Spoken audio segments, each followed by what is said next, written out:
जी हाँ दोस्तों, शाह को बचाने चले स्पीकर बिरला, मगर पलट गया खेल। अब जाएगी सांसदीय बागियों की सांसें अटकी। सुप्रीम कोर्ट का एक नोटिस कर गया बहुत कुछ उथल पुथल। स्वागत है आप सभी का। आप देख रहे हैं द राजनीति का विशेष सेगमेंट खबर और विश्लेषण में। मैं हूं जबार खान। दोस्तों, क्या अमित शाह की कुर्सी बचाने के लिए बिरला ने सारी हदें मानसून सत्र में पार कर दी थी?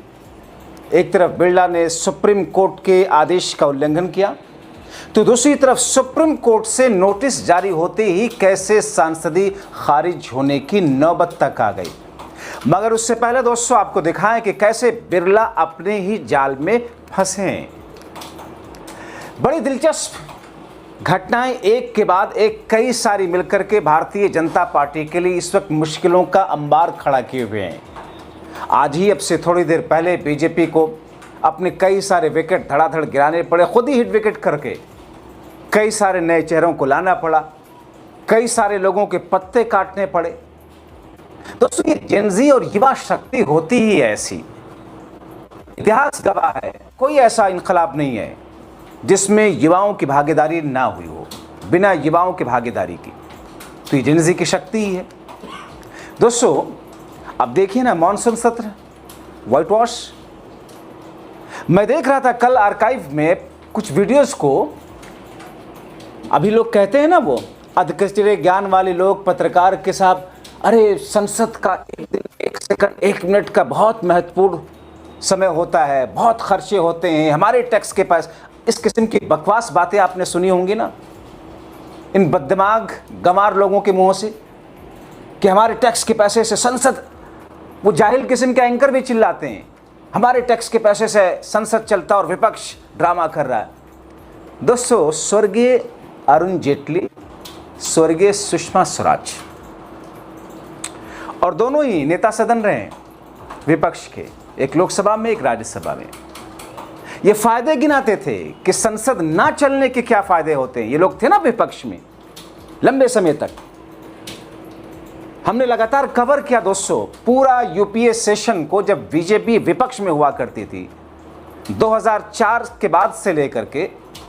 रेगुलर रिपोर्टिंग मैंने 2007 से 2013 तक किया इनको, और ये फायदे गिनाते थे कि देखिए 5 बड़े फायदे हैं संसद ना चलने देने के।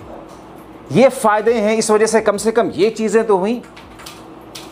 अब दोस्तों, अगर तब महंगाई बढ़ रही थी, तब डीजल पेट्रोल की कीमतें आगे बढ़ रही थी, अगर तब ये कह रहे थे कि गलत हो रहा है, अब जब ये सत्ता में है, महंगाई बढ़ी है, डीजल पेट्रोल की कीमतें, सिलेंडर की कीमतें बढ़े हैं, कई गुना हुए हैं, तो फिर आप कह रहे हैं कि ठीक है।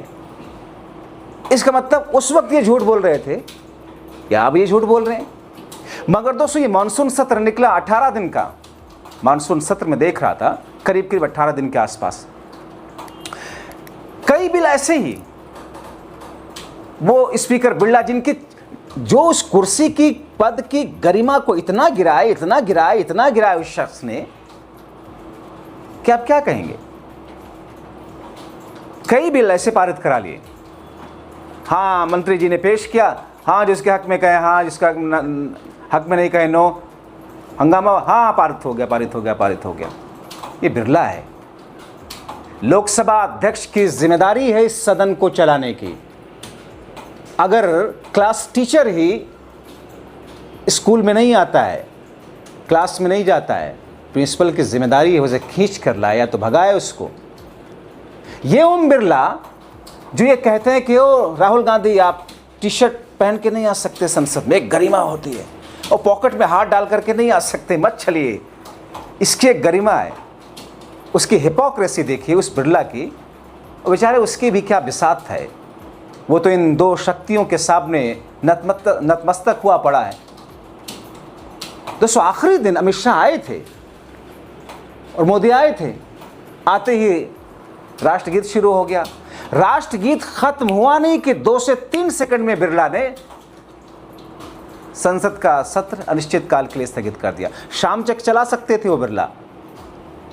अब दोस्तों, संसद चल नहीं पाई। 2 मिनट के हंगामे के बीच में बिरला ने कई सारे बिल पारित कराए, साम दाम दंड सब कुछ अपनाकर शाह को बचाने की कोशिश की।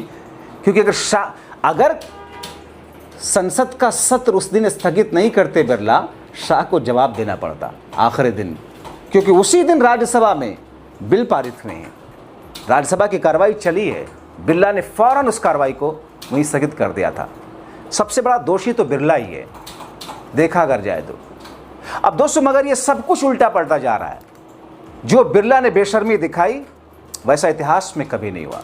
मतलब बिरला ने शाह के आखिरी दिन भी आने के फौरन बाद वंदे मातरम के गाने को खत्म होते ही स्थगित किया, जबकि बिरला चाहते तो शाम तक तो चला ही सकते थे। सिर्फ शाह की नहीं, शाह द्वारा तोड़कर लाए गए सांसदों को भी बचाने के लिए बिरला ने क्या कुछ नहीं किया, उससे बवाल खड़ा हो गया। पहले तोड़कर लाए गए 20 सांसदों को संडे के दिन बुला करके बिरला मुलाकात करते हैं, मगर जब उद्धव ठाकरे के सांसदों को तोड़कर और शिंदे गुट में मर्जर कराया गया तो उद्धव ठाकरे ने सुप्रीम कोर्ट का रुख अख्तियार कर लिया। अब दोस्तों सुप्रीम कोर्ट में याचिका गई, जिसमें सुप्रीम कोर्ट ने नोटिस जारी करके जवाब तलब किया। अब दोस्तों ममता गुट ने भी स्पीकर बिरला से मुलाकात की थी कि फैसला लीजिए, मगर बिरला मानसून सत्र को किसी तरह निकालने में बिजी थे, कैसे भी करके अपने आकाओं को बचा लें, मगर बिरला को फैसला लेना होगा। अब दोस्तों उद्धव की याचिका और उसके बाद में जारी नोटिस के बाद अब बिरला जो मानसून सत्र में शाह को बचाते चले गए, अब वो खुद मुश्किल में होंगे। कहा जा रहा है कि बिरला का ममता गुट पर फैसला आने में जितनी देरी बिरला लगाएंगे उतनी मुश्किलें होंगी, क्योंकि परंपरा और नियम के तहत मुझे जहां तक लगता है, याद पड़ता है, 3 महीने के भीतर भीतर फैसले होते रहे और होना है, मगर नहीं ले पा रहे और 3 महीना गुजरने को ख़त्म हो रहा है।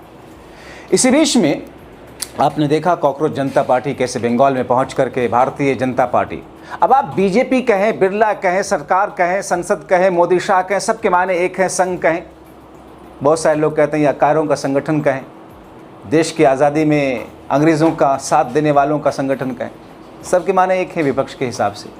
अब दोस्तों भारतीय जनता पार्टी जहां बंगाल की सरकार है, जहां बंगाल में जहां इनकी सरकार है, जहां पर कॉकरोच जनता पार्टी के साथ में अब वहां पर मैदान में राहुल गांधी के छात्र विंग के लोग, युवा उतर रहे हैं। यहां तक कि ममता बनर्जी के गुट के छात्र गुट के जो लोग हैं वो भी अब जेनजी की आवाज़ में आवाज़ मिला रहे हैं। मतलब बीजेपी के लिए, शुवेंदु अधिकारी के लिए मुश्किलें यहाँ से नए तौर पर शुरू हो रही हैं। और दोस्तों सबसे बड़ी बात ये कि अब तो ममता गुट के बागी अपने आप भी फंसे हुए हैं 2 कारणों से। एक ये कि अभी तक वो बिरला के पास अपना जवाब दाखिल नहीं कर सके, याद है ना आपको, बिरला ने कहा था कि लाइए जवाब दीजिए, ममता गुट ने तो सारे दस्तावेज जवाब के साथ हम ही हैं असली टीएमसी, हमारे पास संविधान की जो गाइडलाइंस है उसके हिसाब से पदाधिकारी हमारे पास में, संगठन के लोग हमारे पास में, मगर अभी तक वो जवाब नहीं दे पाए। दूसरी तरफ कुछ दिनों से बागियों में ये देखा ना आपने, हमने भी दिखाया कि 3 नेता खुले में ऐलान कर चुके हैं कि न वो एनडीए के साथ हैं न बीजेपी के साथ हैं। और 3 दिन पहले चौथा सांसद भी ओम बिरला से मिल चुका है गुपचुप। मतलब 20 में से -4, बाकी बचे 16। अब ऐसे में जब बिरला को फैसला लेना है तो फिर बिरला करेंगे क्या? और ऐसे में अभी तक ममता के बागी गुट काकुली घोष के पास 20 सांसद थे, 4 करीब करीब निकल रहे हैं, बाकी बचेंगे 16। तो नायडू के पास भी तो 16 हैं। काकुली घोष बहुत राजनीतिक तौर पर उछल रही थी और उस बीच में नायडू थोड़ा निराश भी हो रहे थे कि वो कद नहीं रहेगा बार्गेनिंग का, मगर काकुली घोष के हाथ में ऐसा लग रहा कि जैसे मुट्ठी से रेत फिसल रही हो, क्योंकि अगर चौथा गया और उन 4 ने 3 ने अगर अलग ही रहने का फैसला ले लिया तो फिर 16 के सांसदी नहीं बचेगी। काकुली घोष जो उम्मीद सब पाले बैठी थी कि मंत्री बनेगी, अब दोस्तों अब 3 से 4 सांसदों के हटने के बाद ये स्थिति आएगी, यानी कि 20 में से 4 निकल गए, बाकी बचेंगे 16। तो ऐसे में दोस्तों नायडू क्या गुल खिला रहे हैं? नायडू के लिए एक नया एंगल, और आंध्र प्रदेश में भी दोस्तों शुरू हो रहा है, हो चुका है जेनजी का आंदोलन। आपको दिखाता हूं विस्तार से अगले शो में दोस्तों के किस तौर पर आंध्र प्रदेश, नायडू और वहां के शिक्षा मंत्री पता कौन है? नायडू के बेटे हैं। तो स्थितियां इस हिसाब से सामने आ चुकी हैं जिसमें बहुत कुछ उथल पुथल होगा। मुश्किल में अगर नायडू आए, सरकार तो चैन से नहीं बैठेगी केंद्र की, क्योंकि बंगाल में बागियों का जो जत्था था विष का, वो तो हाथ से फिसल रहा है। अब ऐसी स्थिति में दोस्तों सुप्रीम कोर्ट का एक नोटिस, ओम बिरला का फंसना, अमित शाह का पूरे मानसून सत्र से नजरें नहीं चुराना, दूर बहुत दूर रहना। अमित शाह खुद फंसे हुए हैं, उनके इस्तीफे की मांग चल रही है, उनके जरिए तोड़े गए लाए गए 20 सांसद, हाँ मैं डंके की चोट पे कहता हूँ, उन्हीं के जरिए तोड़े गए। किसी और की राजनीतिक तौर पर हैसियत और मजाल नहीं है ऐसा कर पाने की पूरी पार्टी तोड़ दे, है ना। तो यहाँ कोई ढकी छुपी बात नहीं है। अरे उन्होंने तो दोबारा तोड़ दिया उद्धव ठाकरे की पार्टी को। ऐसी स्थिति में दोस्तों अब बंगाल एक नई दस्तक दे रहा है, और बंगाल जो नई दस्तक दे रहा है उसमें देश की केंद्र की राजनीति की चौखट हिल रही है। देखते जाइए क्या होता है, अपनी राय लिखें।